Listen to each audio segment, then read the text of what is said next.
Hey guys, and welcome again. In this tutorial we're going to see how we can create comments in HTML and CSS. So let's get started.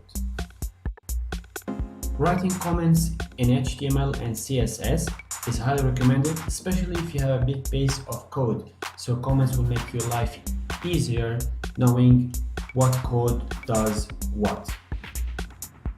We create comment in HTML with less than, exclamation mark,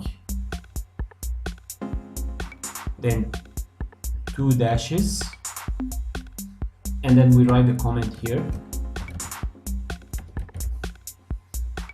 and we close the comment with 2 dashes and greater than.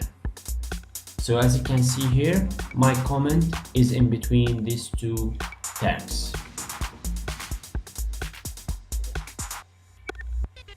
And we create comment in CSS with /, star, and we write the comment here. Let's say header, styling, and we close the comment with star and / again. So this is how we create comment in CSS and HTML. Thank you for watching, and I'll see you in next videos.